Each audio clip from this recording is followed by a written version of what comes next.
Good evening. My name's Jennifer Lee. I'm the Chief Operating Officer with the Hanley Foundation, where our mission is to eliminate addiction through prevention, advocacy, treatment, and recovery support. We welcome you to our second town hall in the 2022 Recovery Leadership Institute, where tonight's topic is a clinical exploration of spirituality and recovery with Dr. John Dyben. There are pre-tests for all of you to fill out prior to. I believe you can do it electronically if you're attending virtually. For our attendees in the room, there are paper versions for you to complete, and we'll have a post-test following. We want to thank our series partners, Palm Beach County and Palm Beach County Community Services Department. We'd also like to thank our host for this evening, Origins Behavioral Healthcare. To learn more about Hanley Foundation's initiatives and upcoming events, please visit hanleyfoundation.org. Tonight, our speaker is Dr. John Dyben. He is the Chief Clinical Officer with Origins Behavioral Healthcare.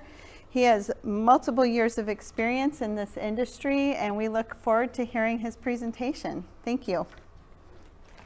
Thanks, Jen. Thank you. Thanks, everybody. I want to say thanks, everybody, for being here. I want to say hello and thank you everybody who's online. And there's a lot to talk about in a little bit of time. This is absolutely one of my favorite things in the world to talk about because it's so critical to us. But I want to let everybody know ahead of time that I'm focusing this talk. A lot of this is going to be, I'm really looking at you therapists, at you healthcare professionals, at you psychiatrists, at those of you that are working in a clinical capacity. I want to talk about spirituality and the relevance in those fields. But if you're not that, if you're not a therapist or a health professional, this will still hopefully be very interesting and I hope bring a lot of illumination to what the concepts are that are important for us. But I want to start by letting you know that I'm going to be talking to therapists in particular for a little bit. So when I think about, I'm going to use a really broad term, counseling. And so I'm talking to anybody who's a counseling professional, right? And when we think about what that is, because what I want to do is I'm going to make an argument. I'm going to make an argument that we as mental health professionals, as therapists, as counseling professionals, have an ethical responsibility to be addressing with our clients or our patients what we're going to be talking about tonight. And so that's where I'm going to start. And so I start always, I love definitions. What does stuff actually mean? We say so much in our world, in our society, without really knowing or having a definition with what we're saying. And so it's important to establish some definitions. I like the ACA, the American Counseling Association. I like their definition of counseling. It's a professional relationship that empowers. It's a really important word. It empowers diverse individuals and families and groups to accomplish mental health, wellness, education, career, this broad scope of goals.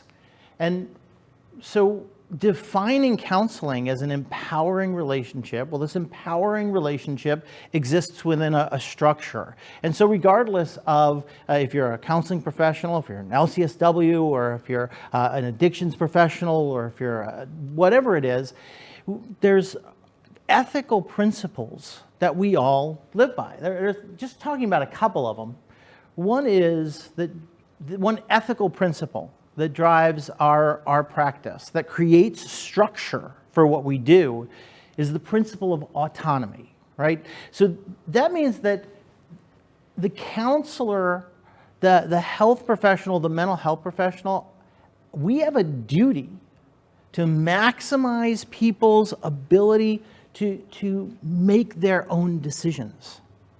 When I started going into mental health and becoming a therapist, and I don't know if anybody else has experienced this, but my family and my sister in particular was kind of excited. She's like, what a cool job. You just get to sit around and tell people what's wrong with them, and you just tell them what to do with their lives, right?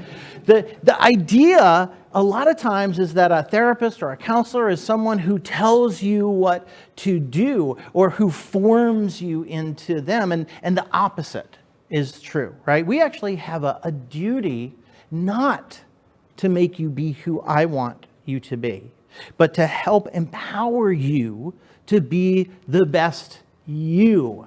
And that becomes really, really important as an ethical principle when we start talking about spirituality.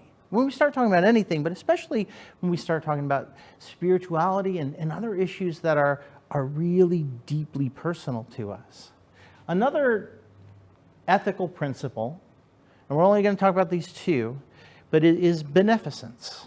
And even if you're not a counseling professional, you've heard somebody say that there's a rule: first, do no harm, right? So this is based on the what's called the principle of beneficence. And as healthcare professionals, as counseling professionals, we have an obligation not to harm our patients, our clients. That's an obligation. But there's beneficence actually is a coin with two sides. One side is don't hurt your patients. So if your patient is standing at the edge of a cliff, do not come up behind them and shove them off, right? But there's another side to that says not only don't hurt your patients, don't do harm, but it's also do not fail to do what good you should to help your patients. So it's not okay for me to see my patient at the edge of a cliff, or my client, whatever term you use. I work in addiction, which is a disease, and so the people that I work with are being treated for a disease, and so I use the term patient. But either way, if I see my patient, if I see my client on the edge of a cliff, it's not okay for me to just say, well, I'm going to just walk off. I didn't push him off, so I'm okay. Actually, as therapists, as counseling professionals, we take on this obligation that says not only am I not going to hurt you, but I will hold myself to a higher standard. I will not fail to do what good I can for you. And so those two really important ethical principles they're duties that we have to autonomy and to beneficence. And sometimes, and we'll talk about this in other talks, sometimes those two things fight, and sometimes different principles fight. But in our case tonight, what I would suggest, remembering that definition of counseling. Counseling is an empowering relationship. What does that mean? For me, autonomy and beneficence equals empowerment.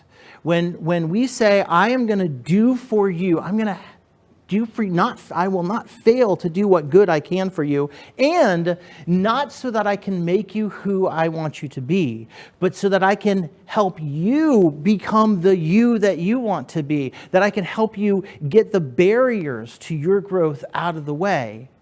When we honor both of those things, that is what empowerment is.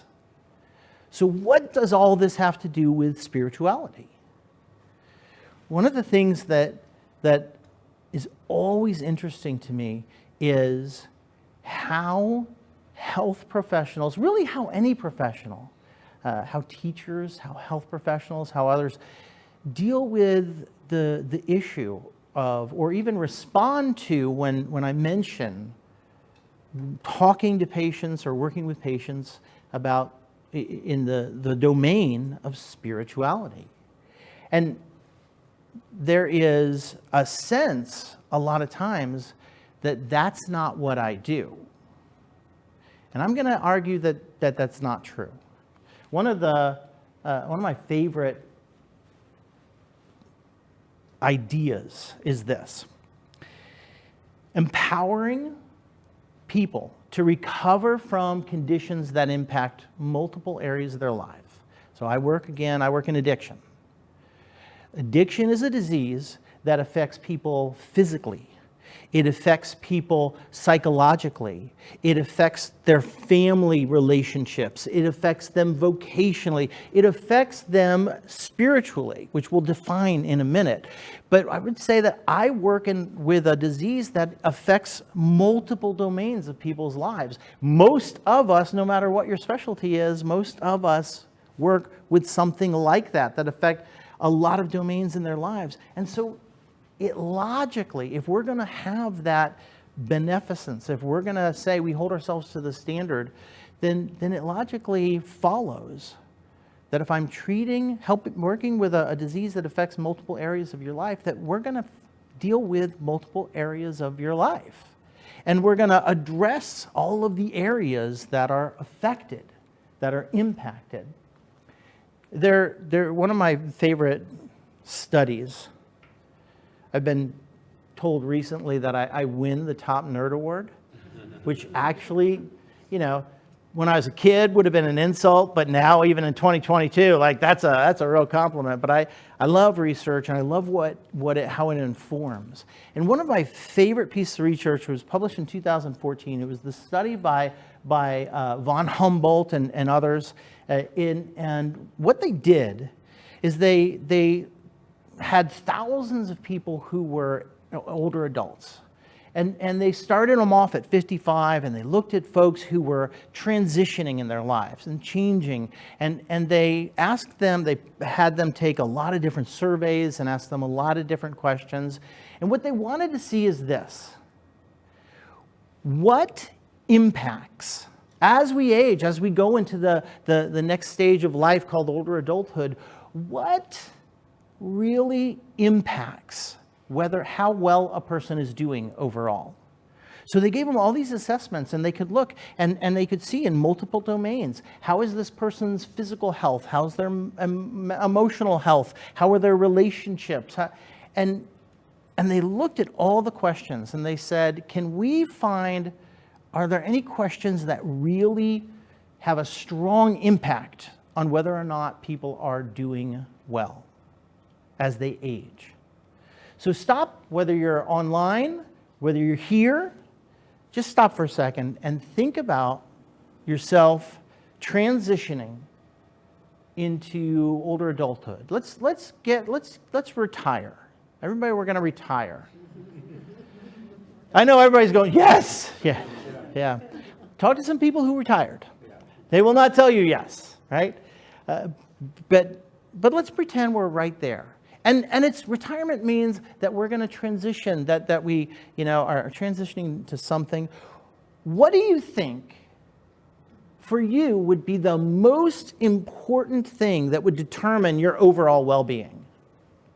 Now, if you ask me, if I thought about that, so I'm a family guy. I'm a doting family guy. Dig my family. So I would think if my family's good, that would be the most significant predictor of whether or not I'm doing okay. But that's not what the research says. Okay, so a lot of times people will say your health. If you haven't got your health, you haven't got anything, right? We've all heard that, but health, physical health, how healthy you are, that's not the most significant predictor of overall well-being as we age. What they found is that there was one question, and the way people answered one single question was the most significant predictor of healthy transitioning and being healthy in older age. And the question was, satisfied with your personal spirituality? And this was a big study.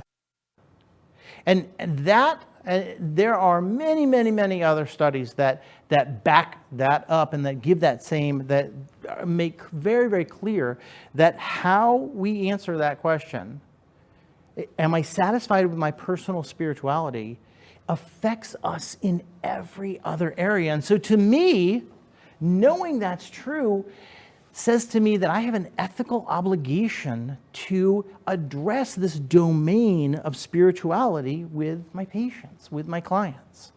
All right, so everybody, whether you're a therapist or not, now, come on, we're going to all go on the same journey. So all non-therapists and all non-health professionals, we're going with you now. So Because the question becomes, what is spirituality? Right? I love this guy. He's been there for a long, long time. I have, we did the math once. I've been in this organization for over 18 years. And for a long time, every single week, I would give a talk on spirituality.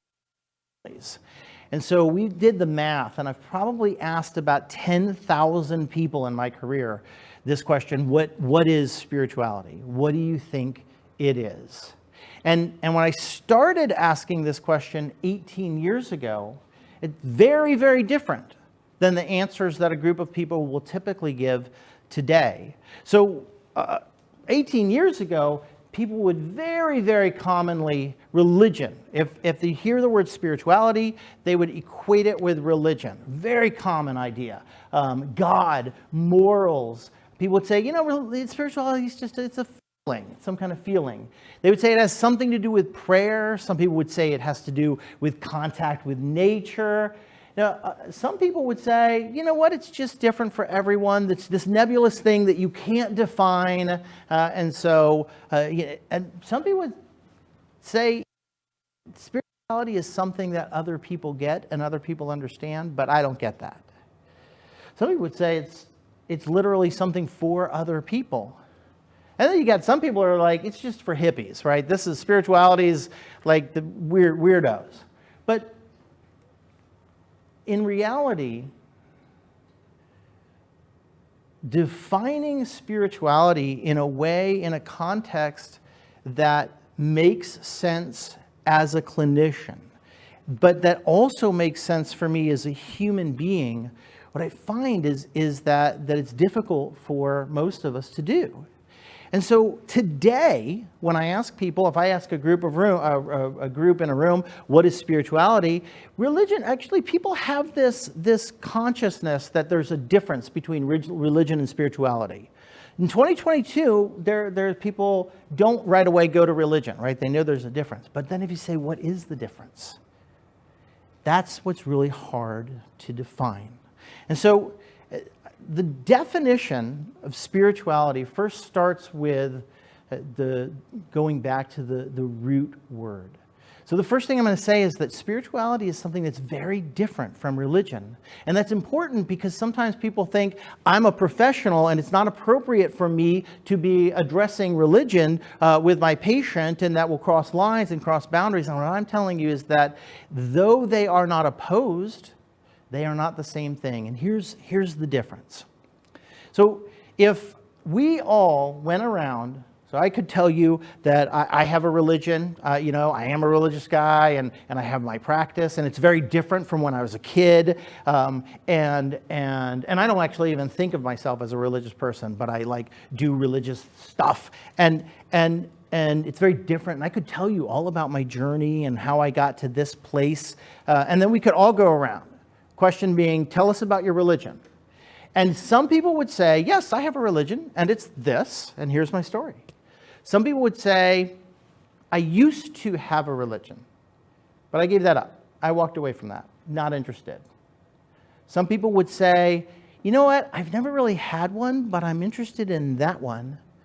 And then some people would say, never had it, never want it, not interested. Everybody, though, would fall into one of those categories because religion is something that you can have or not have. You can embrace and you can walk away from. But every one of us has spirituality by the definition that I'd like to give you. So spirituality or spiritual comes from this Latin word spiritus. And it literally means breath, life. So is anyone here without breath or life? Just checking. We've got an EAD here. I don't know what I would do with, because I can't see you guys online. But thinking about that, what is the most important thing that you will do today? Now, if you're ever confused about what the most important thing I'm going to do today is, just purse your lips real tight and hold your nose like this and tell me when you've got the answer. And if breath and breathing and this idea of life, what is the most important thing that you have? Is it your arm or your elbow or your ear or your nose or your... It is this ineffable energy that animates you, that moves you. The most important thing that we have is this gift of life. And what is the thing that we will, during the day, think about least? We're not going to think much about breathing, most of us. Go to yoga or something like that, maybe. But other than that, and in the same way, this incredible gift of life, this thing that if the only reason you know I have it is because you know what I would look like if I didn't, right? So if I fell down right here, all of my pieces and parts would still be here. But if I was not alive, there would be something ineffable, unmeasurable that's missing. And that thing is the most important thing that we have. And so the simplest definition of spirituality is this. We have this amazing gift of life, and we are all doing something with it. And so the question becomes, what are you doing with it? And so the simplest definition is spirituality is simply my way of life. And so what's interesting about this, and I'll get ahead of myself for a second, what's really interesting is that I spent a lot of years as a chaplain, and people would come to me and they would say, I don't get spirituality. I want to get spirituality. And so what I would suggest is actually you already have spirituality. The question is not, do you have it or not have it? The question is it healthy or unhealthy? So if I look in the mirror and I say, I'm kind of puny and I want to get muscles, and I go to the trainer and I say, Mr. Trainer dude, I want to get muscles, he's going to tell me actually, John, you already have all the muscles you're ever going to have.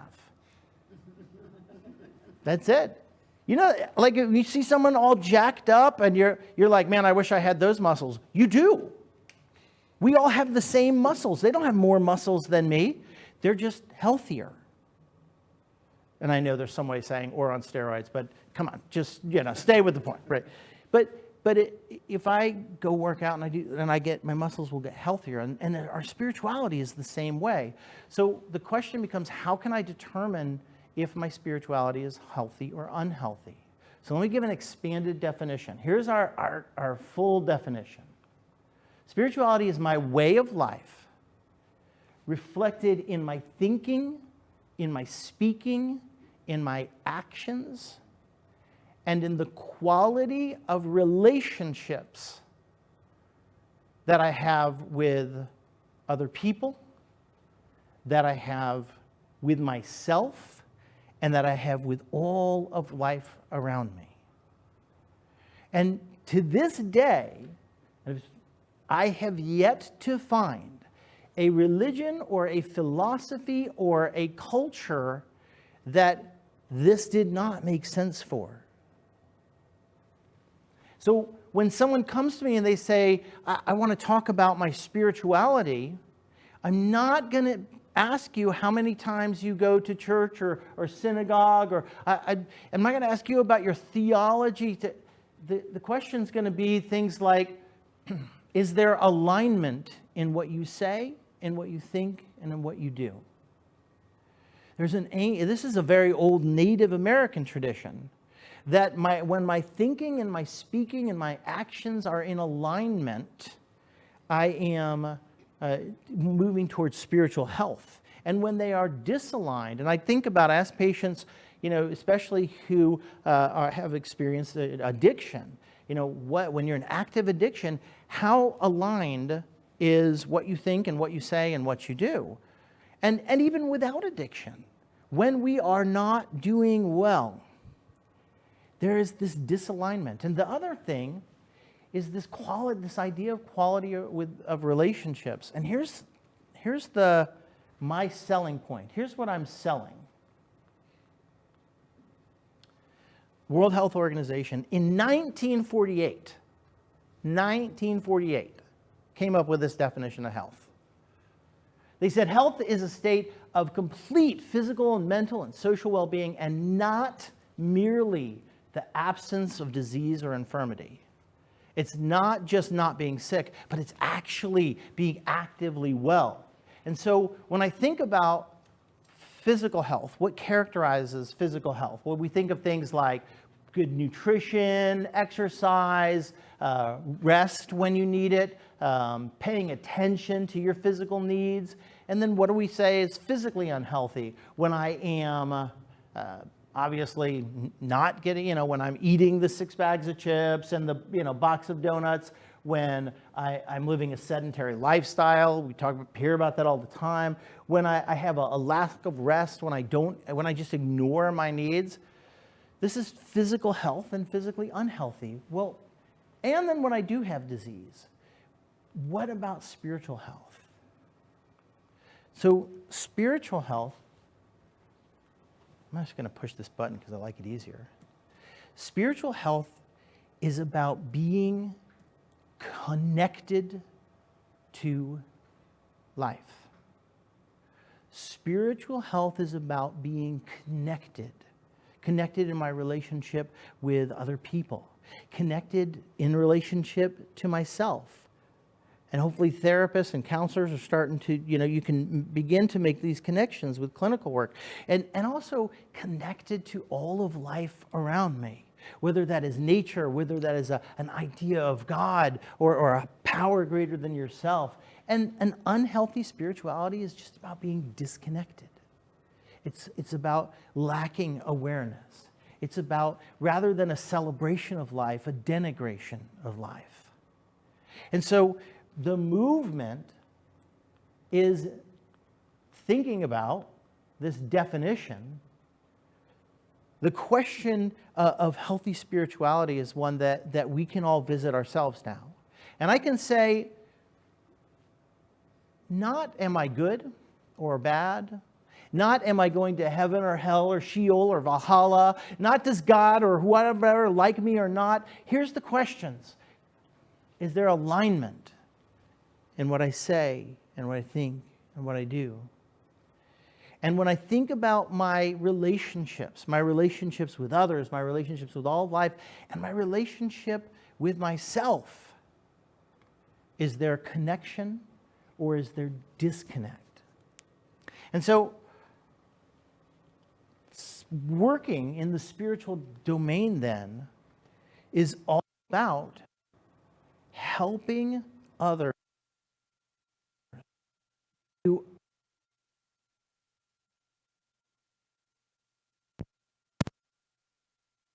connected to connected in their relationships. And that is critical. And again, it's relationships that also with the transcendent. One of the questions that I ask people is and that was given to me by my mentor, when was the last time you said, wow? When was the last time that you experienced awe? When was the last time that you were fully connected to a moment? I remember when my oldest daughter, I have 4 kids and a grandchild. That's right, I'm a Gramps. Pop, actually. But I remember my very first child, and she's maybe about 2 years old, and I remember swinging her, and we lived in this little neighborhood in this little tiny place, and there was a rusty old, little kiddie park, and we walked there, and I was swinging her on the swing, and I can remember being so connected and enraptured in that moment. Can you think of a moment like that in your life? First time you saw the Grand Canyon, the birth of a child. But I can also think of other times swinging that same daughter, and I was completely disconnected, a million miles away. And so healthy spirituality is characterized by moving towards increased connection. And I want to talk about how this manifests in addiction a little bit. So, I don't know if anybody here is like late night eaters. I'm not so much anymore, but man, I used to be. And it was bad. It was bad, right? But I want you to think about hunger. Think about feeling hungry. Maybe even better is think about being on a long road trip and you start feeling hungry. What do you start doing? You start looking at the signs, right? You start searching for something, right? So I live in Palm Beach County. There is no Long John Silver's in Palm Beach County, but they have Long John Silver's commercials on TV. This, I think, is a bad thing, but we'll save that rant for another time. So if I'm on a road trip, man, I am looking for Long John Silver's. I probably shouldn't admit that. Anyway, sorry. Too late now. And we're live. And I'll find it. So when I get hungry, I search. And when I search, eventually I'm going to discover, I'm going to find something. And then when I'm not just going to pull up and say, oh, I found a Long John Silver's or whatever, Bolé. I found a Bolé, right? Something healthy. But I'm actually going to respond. I'm going to take it and eat it, and it's going to satiate my hunger. So I've got this discomfort. Why do I have the discomfort? Because I'm a human being. I'm a physiological being. Hunger is not a bad thing. It is a signal that says you need something. And so I go through this process. We all go through this process. Have you ever eaten so much, you go, oh, I will never eat again as long as I live. But we do eat again, right? Because the hunger returns. But that's because we're physiological beings. We have this hunger. And so we search and we find something to fill it, and we go through this process at least 3 times a day. But maybe I'm wrong. Maybe some of you guys, someone here, maybe someone online, or maybe you will experience hunger, but you'll find yourself unwilling or unable to eat. And there's a million different reasons why. It could be, I've got a sore throat, hurts to swallow, don't want to swallow, so I'm not going to eat. Could be that you're on a campus here where the only place to eat is a cafeteria, and you had a really bad cafeteria experience once, so you're not going there. So you're like, I'm hungry, but I'm not eating there. Maybe you're simply in a strange place where you don't know where to go to get food. It could be a million different reasons, but if you find yourself in a position where you're feeling hungry, but you're unwilling or unable to eat, just have a cigarette, a cup of coffee, and a diet pill. It will make the hunger go away. But I know, you're like, no, right? Our prevention people in particular are like, are we really listening to this? Right? It's okay, guys. When the hunger comes back, just have 2 cigarettes, 2 cups of coffee, 2 diet pills, and that will make the hunger go away. And you can see that if I'm a person who's doing this, I can get into a cycle because that hunger is going to come back with a vengeance. So I'm going to need to cover it up even more. And if I'm the person who's doing that, you could imagine that I could eventually end up here alone, emaciated, dying in a corner, and I'm hoarding my coffee and my cigarettes and my diet pills, yes? Because that's the only thing that makes me feel any normalcy. And because you're wonderful, great, loving, caring people, you come to me and you say, John, you've got to cut it out with the coffee and the cigarettes and the diet pills. And my question is, in this case, would it be enough to simply take away the coffee, cigarettes, and diet pills? No way. Do I need them gone? Yes. But if the only thing you do is take them away, that hunger will come back with a wild vengeance.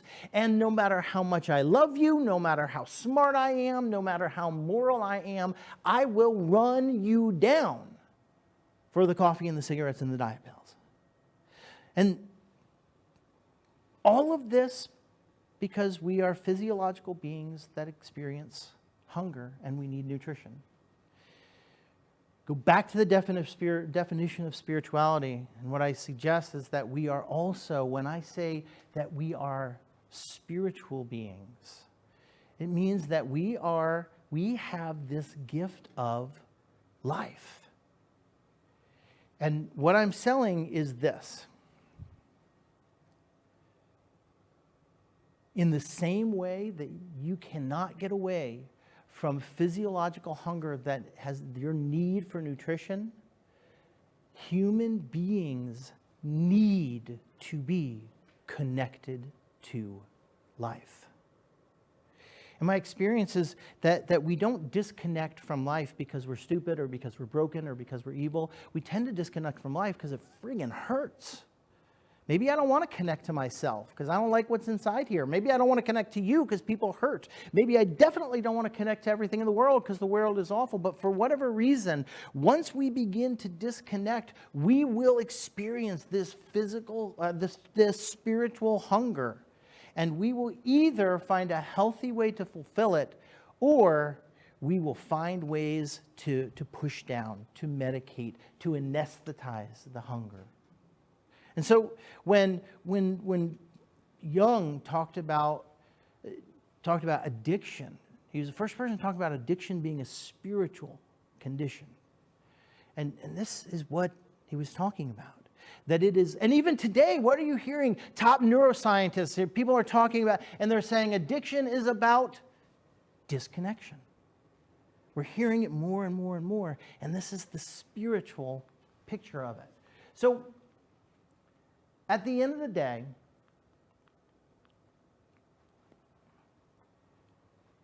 all of us are living life in one of two pursuits. We're either living life in the pursuit of happiness or we're living life in the pursuit of peace. And the word happy comes from an Old English word, hap. It means luck. Literally, happy means I feel good based on external circumstances. I was talking to a friend of mine about some things in my life that are getting better. And she's like, I'm so happy for you. That's a good thing. It's okay. If I go home tonight, and there's, a medium rare steak perfectly, I'm going to feel good. If my daughter had her surgery for tonsils, and you know what? She's doing great. That's an external circumstance. I'm really happy about that. And if I don't feel happy, I can go do something and make myself feel happy, right? So if I don't feel good, I can go buy something and I'll feel better, right? Or I can go accomplish something, or I can go drink something. But happiness is feeling good based on external circumstances. And guys, there's nothing wrong with happiness. The problem is when happiness is our life's pursuit. Because we then end up spending our whole lives chasing our tail, trying either to avoid feeling bad or to feel good. And so the problem with the pursuit of happiness is whatever you think will make you happy probably will for a minute. Then you got to find the next thing and the next thing and the next thing. But there is a different way to live. And this way comes through pursuing a healthy spirituality. And to the best of my knowledge, it only comes through pursuing a healthy spirituality as we've defined it. And I call it the pursuit of peace.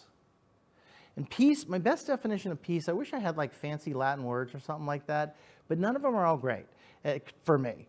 The best definition I have is when I can look you in the eye, I can tell you there are things right now in my life that I am not happy about. But I am whole. I am anchored. I do not feel this need to find something to fix me. Doesn't mean that I don't wish everything was great, but I'm okay. As opposed to living that pursuit of happiness where as soon as things are okay, I've got to run to find the thing that will make me okay.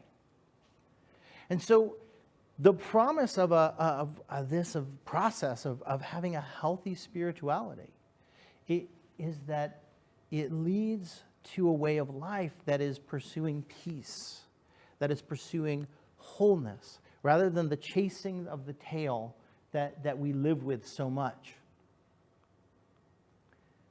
And I forgot there was a slide about it.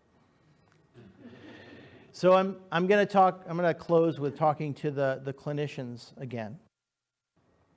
So how does this play into the work that we do? The first thing is that and hopefully this will make more sense now, I believe that clinical work and counseling, I believe it is spiritual practice, right? Based on what we've talked about. Now, my background is all over the place, but my eventually in my educational meanderings, I fell in love with the science of epidemiology and public health. And I'm trained as a scientist as well as a clergy. And I have to tell you that there's this idea that science and spirituality are something that are somehow at odds with each other. And hopefully, with this foundation of this definition, you can understand what I'm saying when I say they're not. This is just part of the human experience. But thinking about what counseling is, we're moving towards helping people get relief from suffering. This is what we're talking about both in therapy as well as what we've been talking about with spirituality. When we talk about doing things like increasing mindfulness and increasing people's ability to tolerate distress, we're talking about moving towards this pursuit of peace. Now, remembering that autonomy that we talked about at the very, very beginning. My job in exploring spirituality with my patients is never, ever, ever to go past professional boundaries. I'm never here to make my patient be any specific thing. Rather, I am here to help them find their best path. So how do you do this as we close? I encourage therapists, I encourage you to ask people about to assess where they're at spiritually, and to ask them about issues of brokenness and thinking of these things that we think about, like shame and guilt and resentment and grief and fears, and abuse and traumas. But think about them in that context of how does this then how does this present a barrier to you connecting in relationships? How does it present a barrier to having a consistency in your ins and outs? I encourage people to talk about religious traditions of childhood and perceptions of God or higher power. But Dyben, what are you doing? You just said that spirituality is so different from religion, and it's absolutely true. And so many of us, our concepts of anything related to anything bigger than themselves often comes from our religious traditions. And so we never are asking about them to judge them, but rather to understand what are the barriers. With some people, their religious traditions are lovely and wonderful and create bridges towards a more open relationship with life. And some people have religious traditions that are really painful, and they actually contribute to closing them off. So understanding them is better. Lastly, I encourage therapists to have a spiritual aspect to the treatment plan. Right? So we would have a career aspect, we would have if there was anxiety, we would have that on a treatment plan. How do I move, the only question, how do I move towards a healthier spirituality? And things like socially supportive spiritual practices. So I work, again, in substance use disorders, and groups, 12-step groups are exactly that, and they're really healthy ways to help people connect. They're utilizing readings and bibliotherapy, and I'll got a list of some things that I would recommend. And there are exercises that I'm happy to share with anybody. We're out of time now, but I'm happy to share with anybody that can simply help people move to a more connected way of life. Simply asking your patient to go for a slow walk and pay attention to what they see can be one step towards moving towards a better connection with life. And so I want to thank you all for being here. We're out of time. I hope we can talk about this again. I want to thank everybody who is online, and Jen's going to come up and we'll have some Q&A. Yes, we got some good questions from online.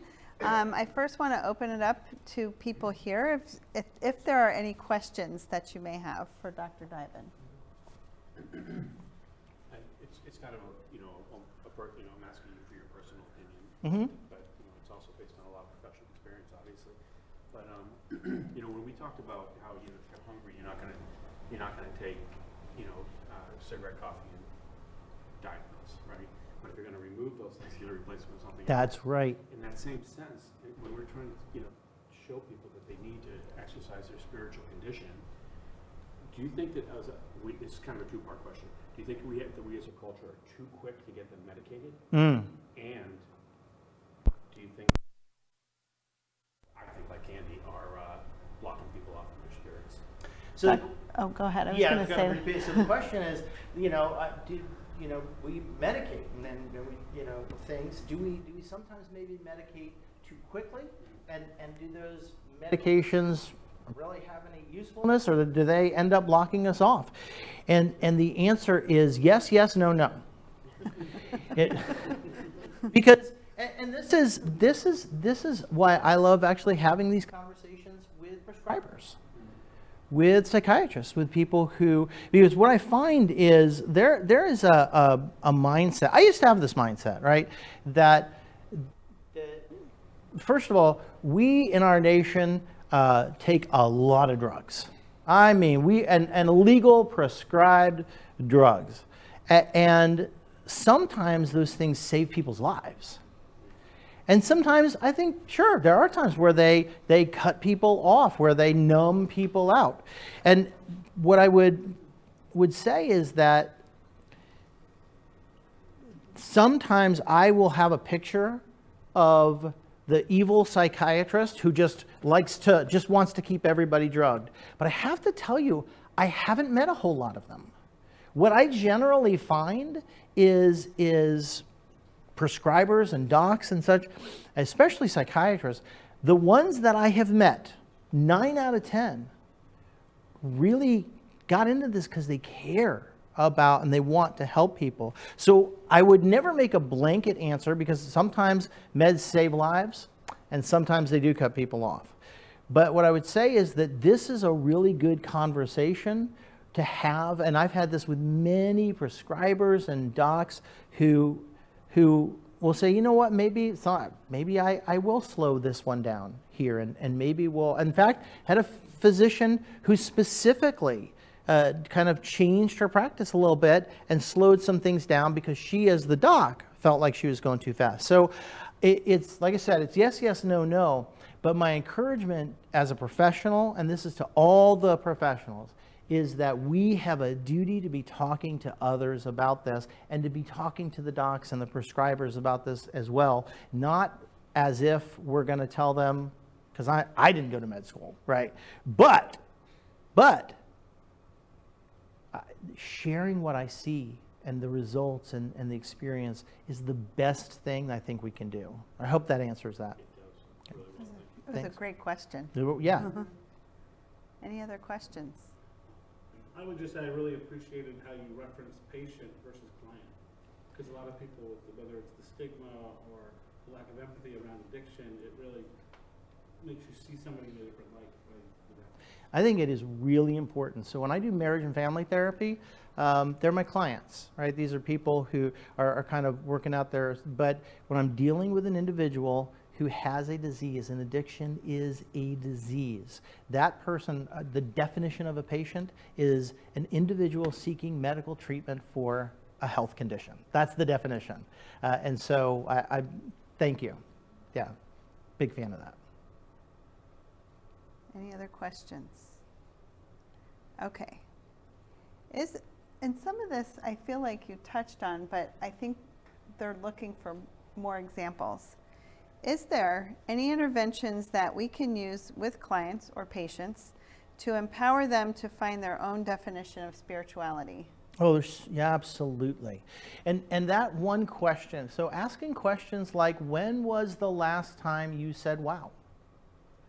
What is that? So we have a lot of corporeal experiences, right? You know, I stub my toe, I go to work, things that I can measure, but then there are things that we miss sometimes. So, and that is where that is our connection to the transcendent.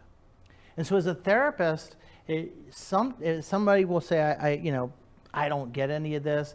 What I want to do is help them begin, and I do this with myself sometimes and with each other, is say, let's talk about your experience with mystery, your experience with transcendence.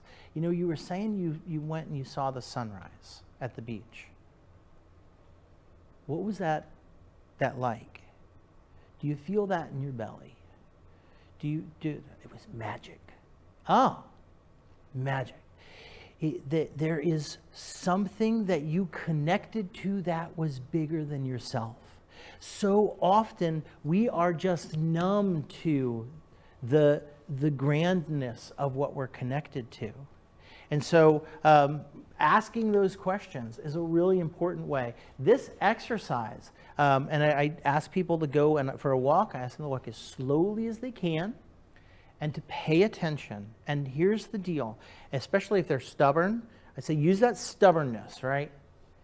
And keep going on this walk until you notice something that you would otherwise have missed. Had this lady once, and I've got 1,000 stories, but one of my favorite was this lady, and she was very dubious about this. She's like, all right, because you said so, because she was also a straight A student, and she came back about an hour later and just had tears and mascara was running, and she says, by the lecture hall, there's a bush, and I have passed it many times every day.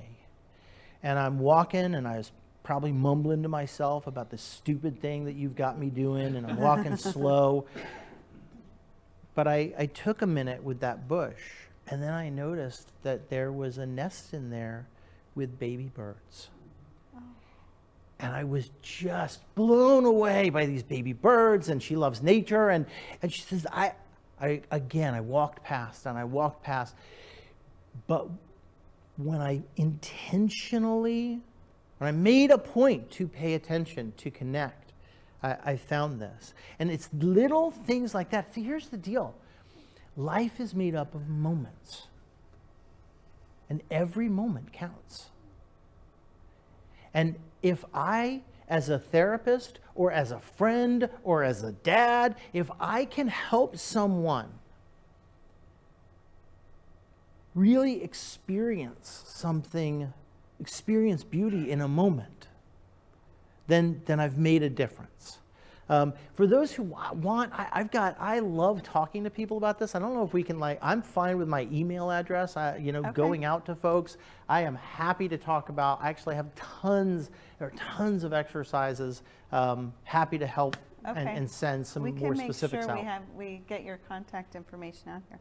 I love this next question for our prevention people. What are some steps you recommend to incorporate spirituality into prevention or treatment practice? Oh, so those things that we just said, right? Because they're both preventative and restorative, right? So this works really well with patients who've been very, very disconnected, right? They've been disconnected. They're that person. And so this is an exercise to help connect. But this also works really well for me. And this also works really well for my kids. Because if they understand the value of being connected to life, even, quite frankly, even having these conversations, and if they understand that, then they've got that healthy connectedness, then they're going to be less likely to go for the anesthesia, for the things that numb the pain, because if they're living connected, they're much less likely to reach for something that's going to numb the pain. So I really think that these practices, and they are both restorative and preventative. I kind of am thinking about, with prevention too, and service, right? And even getting kids in the classroom to help set up the information or pass things out. There's a purpose there, right? And that hits I'm on. asking yes. I'm You're, asking. you're absolutely right. So there is something in us. We talked about retirement, right? And so the reality is, I've worked with a lot of older adults, and you know, most people have seen this phenomena. You know, somebody, I can't wait to retire, I can't wait to retire, I can't wait to retire, and they retire and they don't have a plan, and they're sitting around and they're happy for a couple days, and then they just crash.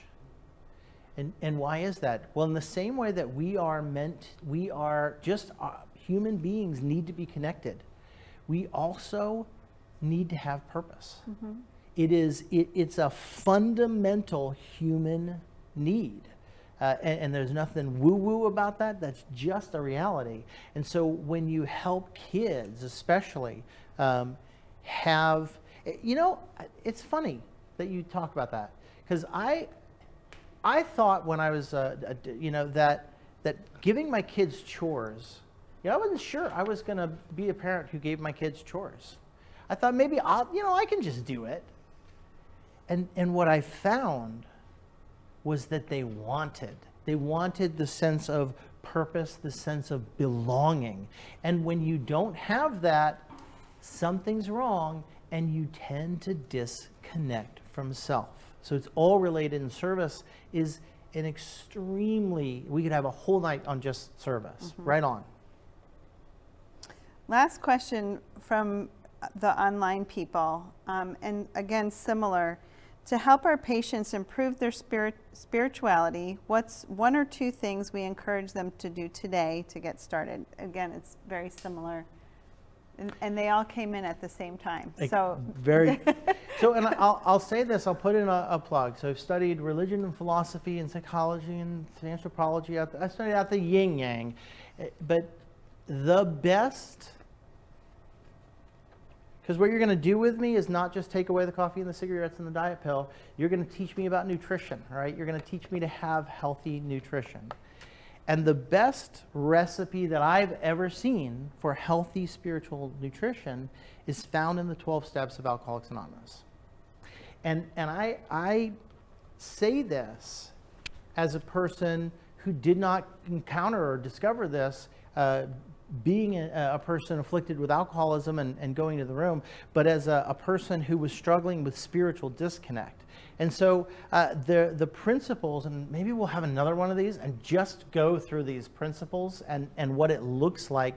But these exercises are really important. The exercises I'm happy to share with anybody, but there are some incredibly beautiful principles that you see in the 12 steps that for me is the best, simplest recipe for how to move from a life characterized by disconnect to a life characterized by connection.